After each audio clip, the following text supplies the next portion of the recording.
some people who I consider to be very, very great minds and young people.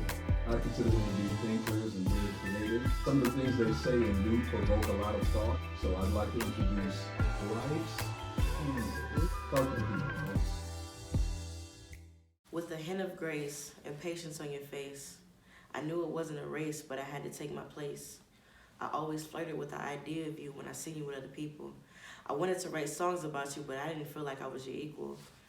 I would watch you from a distance, and when you came around, I played it off. You wanted to engage in me, but I pushed you away because I knew the cost. I would have had to give up a lot just to have you, but I was too selfish in my ways. But I think about how if I would have obtained you sooner, I would have had better days. I watched you for so long, just longing to feel you. I tried over and over again to create the feeling I thought you would have, but I needed the real you. I needed the real thing. I'd never been a knockoff type. Everybody always talked about you. I just wanted to see the hype. I wanted to see what it was like to hold you in my arms as I fall asleep at night, to wake up in the morning and see you haven't left my side. I was down to ride for you, right hand high for you. I stalked on the imagination of what we could be. I knew that day that I got you, I wouldn't feel lonely. Then I got you, and man, I was in bliss. I was so high off how you made me feel. I understood the hype. I knew I wasn't pretending anymore because this was so real. So this is what it's like. Many times I played on these emotions, but I never knew this is what I was missing for so long. I was falling deeper and deeper every day thinking, what could possibly go wrong? Then things went wrong. See, everybody loved to talk about the benefits of knowing you, but never told me about the things I would have to go through. I wasn't prepared. I was unaware. I was kept in the dark. Man, I didn't even see this from the start. Why didn't I do my research? Why didn't I ask questions? Because now that I felt all the side effects of you, I started second guessing. You broke my heart, and that was a pain I was so unfamiliar with. And when people ask me about you now, I have to plead the fifth. But I still need you like my last meal. Does that make me stupid since I'm still waiting on scars you caused to heal? Love, this is what you did to me. The moment I met you, I thought I was in heaven, but it's hell that you put me through.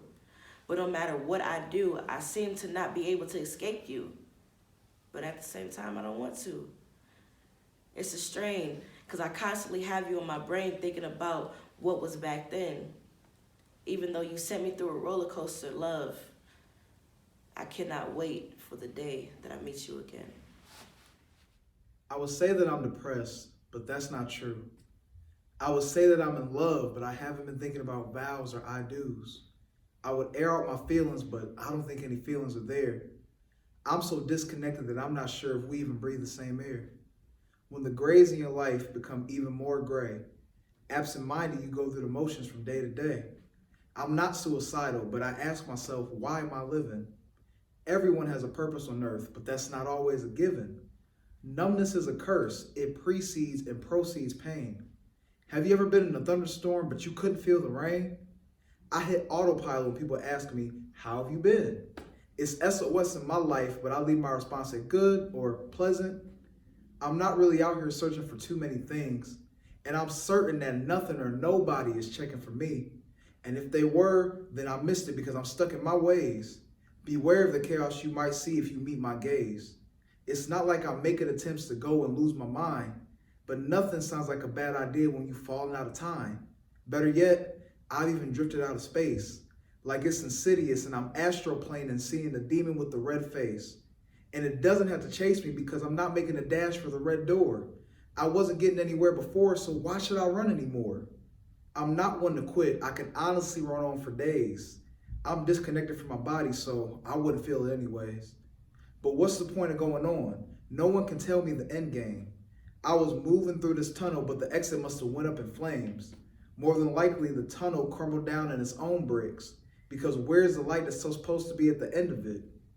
But enough about the American dream, because I knew that it wasn't mine. It's not my present recession that put me in this frame of mind. I've always felt more numbness than I felt actual emotion. I try to convey an honest effort, but it usually stays at a notion. I've been like this ever since I was seen as cute in mama's eyes.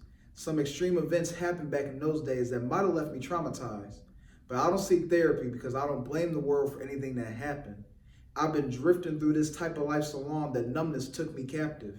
It's just a theory, but what if this lab experiment proves to be true? Hypothetically speaking, what if all this happened to you? You don't have to be ashamed. Empathizing is something I do well. It may not feel like it, but feeling nothing at all is a different type of hell.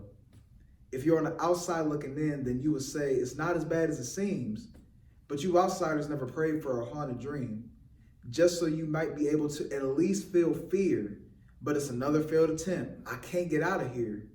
I would say it hurts, but it's just a familiar place. I usually would beg for y'all to listen, but I'm not trying to plead my case. This is more like an autobiography, selling the story that I know best. Lost memoirs with no clear title explaining how I live life in the disconnect.